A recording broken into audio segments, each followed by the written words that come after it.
Olá, meus queridos amigos, meus amados irmãos, aqui Pastor Sinésio chegando para o nosso momento devocional, falando com o Pai, meditando na palavra. Esse é o Pão Nosso de Cada Dia, um quadro do seu canal, A Palavra Responde.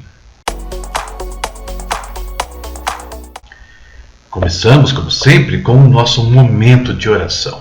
Vamos falar com Deus. Pai eterno, em nome do Senhor Jesus, nos colocamos, Senhor, na Tua presença nesta manhã, neste dia ou nesta tarde. Não sei que horas alguns vão entrar e ter acesso a essa meditação, mas não importa.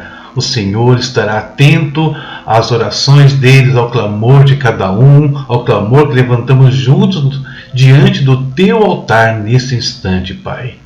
Querido Deus, começa colocando diante de Ti, Senhor, todas as famílias dos Teus servos, ó Pai, pedindo que o Senhor os guarde, o Senhor os proteja. Não permita, Deus, que o espírito de Satanás, o espírito de confusão, Senhor, de discórdia, entre no meio dos Teus filhos, destrua os laços, destrua a harmonia familiar, meu Pai, em nome de Jesus.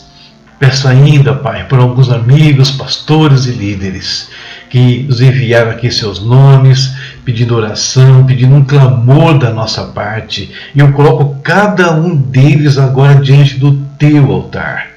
Não estou citando nomes hoje, Senhor, mas Tu sabes os nomes que eu tenho falado ao longo desses dias, aqueles que não querem que os Seus nomes apareçam até, mas que precisam do Teu toque, Pai. Visita-os, Pai, em nome do Senhor Jesus. Visita, Senhor, todos os que estão enfermos, acamados, ó Deus, em hospitais ou nos seus lares, Pai. Sobre eles declaramos a saúde em nome do Senhor Jesus. Declaramos a libertação dos que estão presos aos vícios, Pai.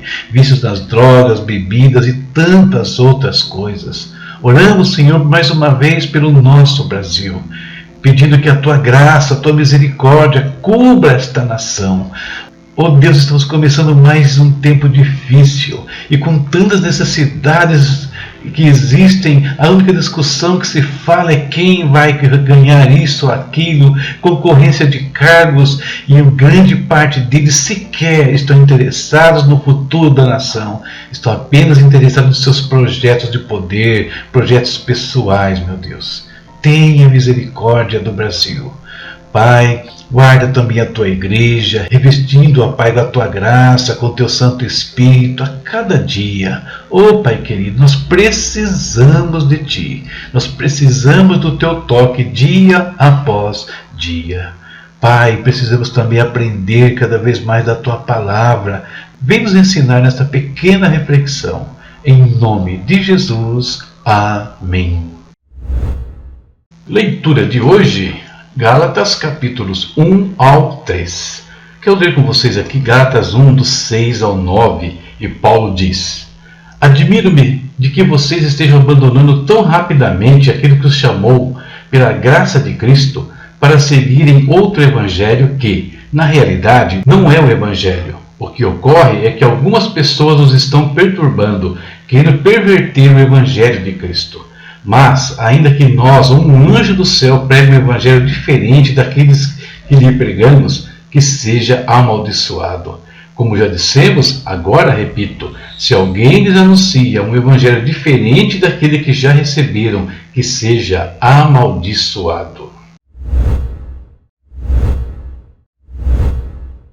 Paulo iniciara seu ministério na região da Galácia e muitas igrejas se formaram ali, mas com a mesma velocidade do crescimento do evangelho na região, veio também o desvio da verdade e um evangelho estranho começou a se espalhar no meio dos cristãos. A reação de Paulo foi imediata e ele exorta os Gálatas a rejeitar aquele ensino estranho, firmando seu compromisso em obedecer a Deus e não a homens.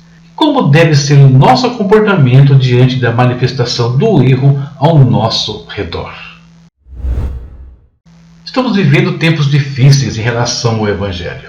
De certa forma, os dias atuais nos lembram em muitos aspectos o período da Reforma Protestante, tendo como uma de suas principais características a corrupção da verdade da palavra. E tudo isso cria um cenário onde a maioria dos cristãos não sabe como reagir, e isso por duas razões básicas. A primeira e mais importante é a falta de conhecimento da palavra de Deus. Eles são incapazes de discernir à luz da Bíblia o que é o ensino certo e o que não é.